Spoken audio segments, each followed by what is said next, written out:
Bueno, buenas tardes. Good afternoon. I take this opportunity to meet the press, to go in depth on some of the elements of my address. So let's go straight to the questions. Welcome on behalf of the UN press. In your address, you say that you have evidence that you're going to talk to the criminal court regarding the place where paramilitaries are planning an invasion. Where do you take this evidence? You mentioned the bombardment by the U.S. during the Bush time. Do you have evidence? And where do they come from? Today, there is a resolution in the Council of Human Rights to research on violations of human rights in Venezuela. What is your position? I understand that Ambassador Valero reacted to that. There might be consequences once the next report is handed.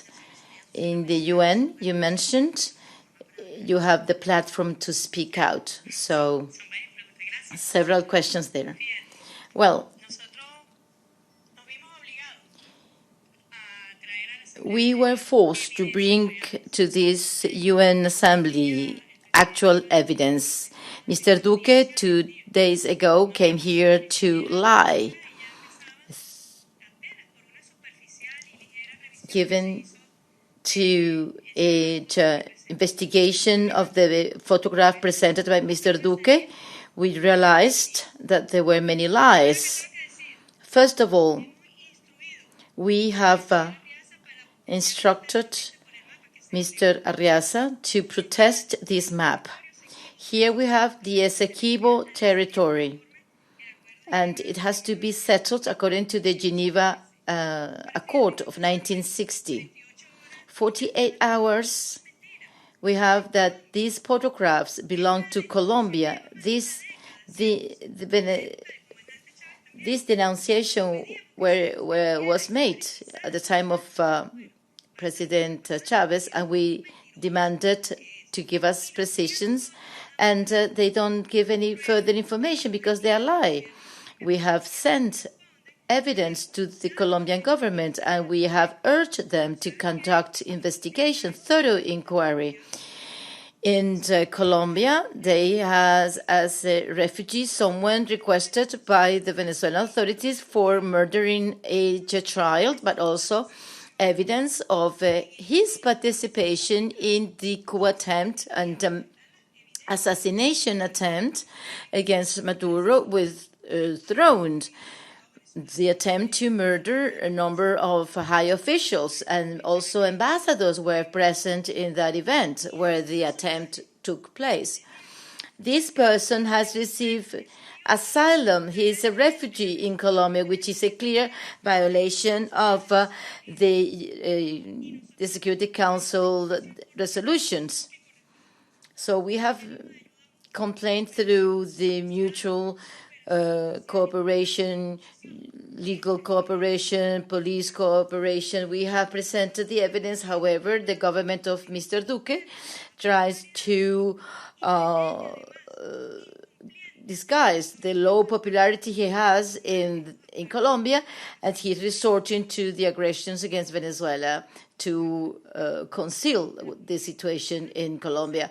They are currently in clear violation of the peace accords, and Venezuela has been a victim of a long war. We have 6 million Colombians living in Venezuela today, fleeing war in Colombia. However, the world media machinery, they ignore these evidences.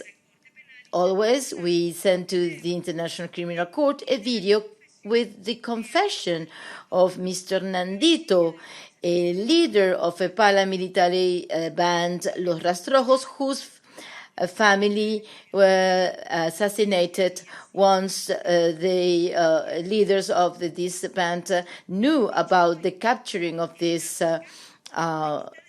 person. So we have here the evidence. We can show the evidence to the world for any independent inquiry.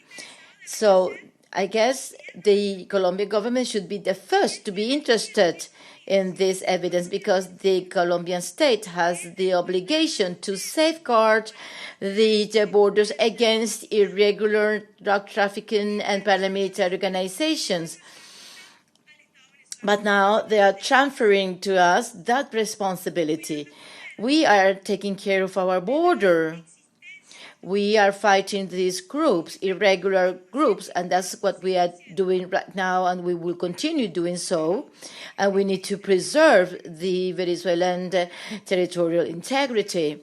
As we gave coordinates, and I requested Mr. Duque to write down these coordinates, because these are very accurate coordinates. We have the photograph of these places, of these locations. This is just a tiny example. We have the evidence on how in Colombia they are training, they are financing, and they are arming an aggression against our homeland. Therefore, in a very responsible manner, and not with the oligarchical attitude of Duque, we have evidence here. Por cierto, sí. Cada día aparece un escándalo. Every single day we have a new scandal. Yesterday, the photograph from the Cauca in Colombia, and today another photograph from the Catatumbo in Colombia. It doesn't belong to Venezuela. It is Colombia. So it stood before this holy assembly saying that this is Venezuela, that the ELN is there training, living in Venezuela, and that was a lie. I mean, we are showing the actual relationship that exists between how Mr. Duque calls this alias the Titan, because he is part of the Rastrojo band. Here he is. We have many photographs of these people. This alias Nandito, he was captured by the Venezuelan government a week ago. He confessed. You know why the photographs were taken? Well, because once this failed puppet that has been appointed to undermine the Venezuelan government, once he became president, and luckily he has failed horribly in this attempt, once supposedly he becomes president, well, this military band could continue working freely in the border and killing people and committing crimes. So this should call many governments to reflection. The first,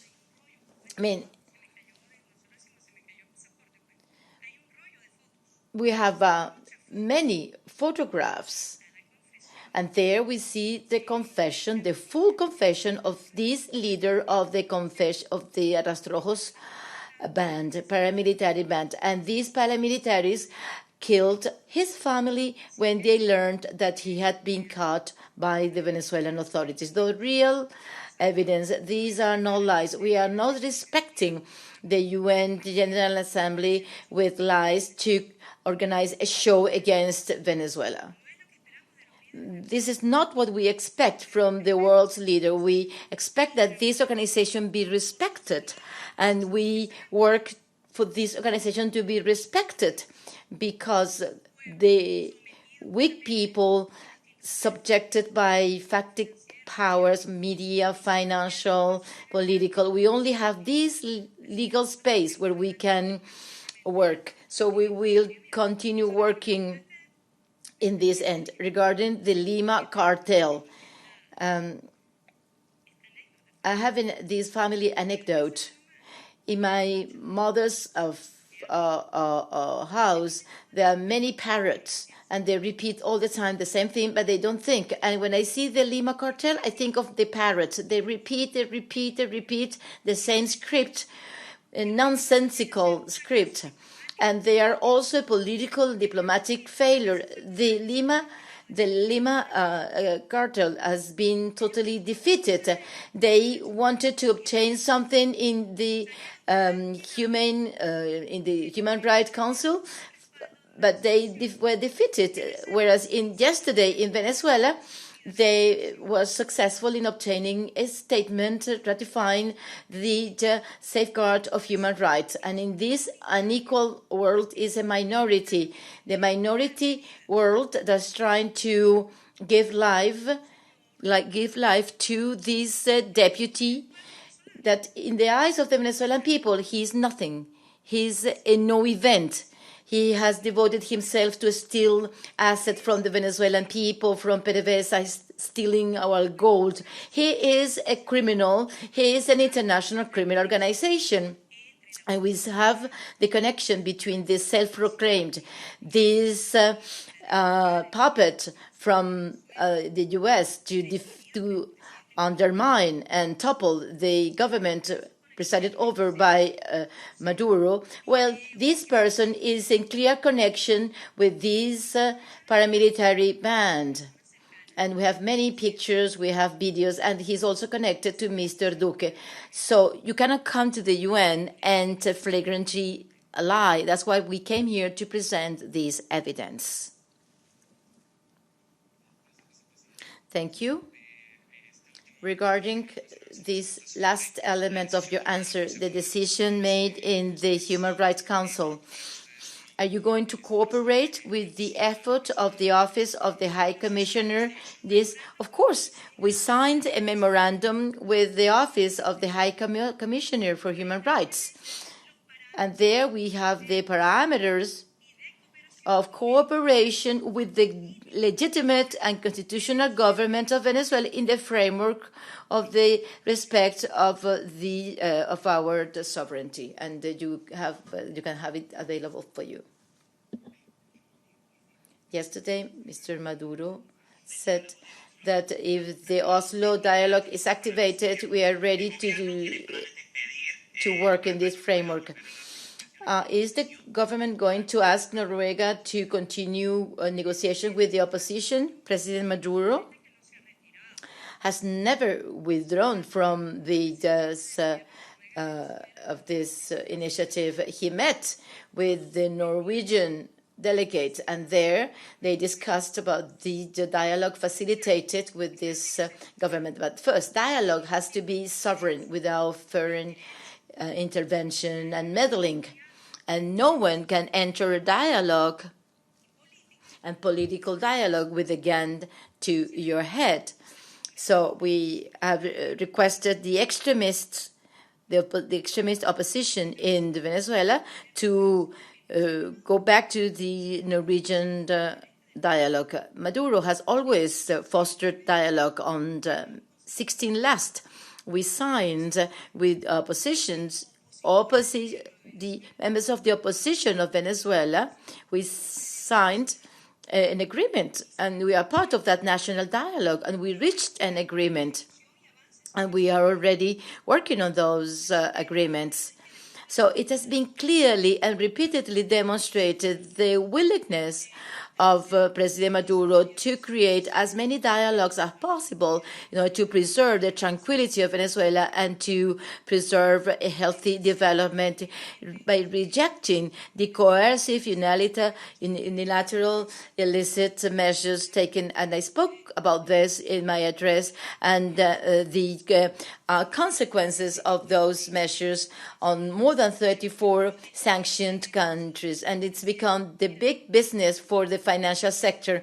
Just with touching a button, you steal $2 billion without launching a bomb. But the result is very pernicious. And we saw the statement of the U.S. spokesperson saying that the agony should be increased, suffering should be increased without food or medicine for the people. So the best place to alert and to denounce these measures than here. And because tomorrow the United States could say, okay, I'm going to punish that country that is a rebellious country, or we need to change that regime. We push the button. the new Treasury Secretary, the new financial Pentagon. Venezuela has been stolen more than $130 billion stolen from Venezuela. More than $130 billion stolen from Venezuela without dropping a single bomb. However, they have stolen, they have robbed our resources. So in the future, they could choose any other country or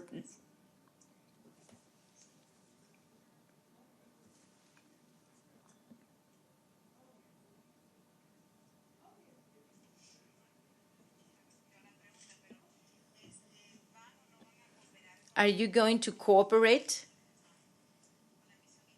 with the independent mission? I already answered. We signed a memorandum with the Office of the High Commissioner, and that's what we're going to respect in the framework of the Venezuelan sovereignty. There is a mandate of international cooperation. Yesterday, we approved a resolution. They approved the resolution where countries respectful of the legality approved this. I'm telling you that we are going to respect what we have agreed on with the Foreign Minister and the High Commissioner of Human Rights. Thank you. Prensa Latina.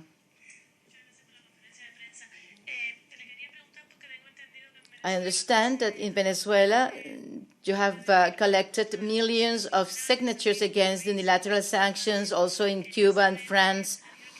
You said that you were going to present these signatures. Could you give us some details on what all the mechanism could be launched here in the UN? Thank you to Cuba, which contributed to these 13 million signatures in a protest against the U.S. government aggressing our people, aggressing poor nations in the world.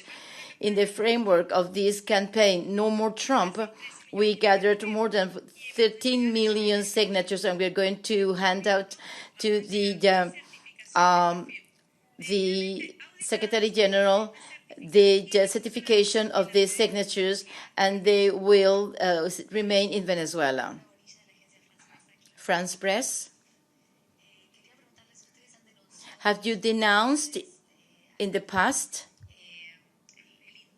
the attempt to withdraw your credentials? Could you please update us on this effort? The best evidence is that here we are.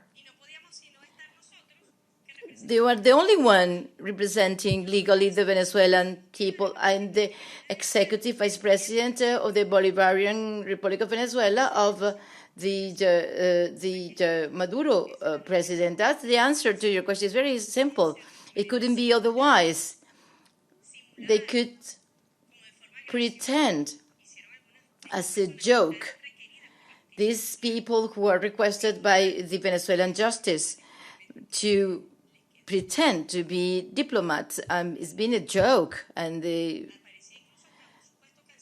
so-called Honduran foreign affairs ministers who is not from Honduras. I mean, it's a joke. I cannot answer seriously because I need to speak about legality, and we are the legality, and we are here. Gracias. Gracias, señora vicepresidenta. Muchísimas gracias por su discurso ante la Asamblea General. Tengo dos preguntas. Usted mencionó la desigualdad y recientemente se ha establecido que 8 personas en el mundo tienen más riqueza que la mitad de la población del mundo. Esto es una fuente de inestabilidad. Y sus últimas palabras fueron que había que salvar al mundo de la violencia capitalista. Frank dijo que esto es un genocidio económico, que es un terrorismo económico también. ¿Por qué piensa que los oligarcas se centran en Venezuela? Yo nací en un tiempo donde, y me crecí en un tiempo donde era Venezuela, era Cuba y Corea del Norte. Es porque ustedes quizás controlan la mayor parte del petróleo del mundo. Y hay otra pregunta. Si esto es una competencia entre los oligarcas y el pueblo, los pueblos, piensan que la lucha en Venezuela, donde la gente está resistiendo al colapso que quiere crear Estados Unidos, ¿puede ser esto el equivalente al Stalingrado de la Segunda Guerra Mundial, donde los nazis fueron vencidos? Si Venezuela aguanta, resiste, piensa que esto pudiera ser un golpe a la moral de los capitalistas oligárquicos del mundo. Thank you very much for your question.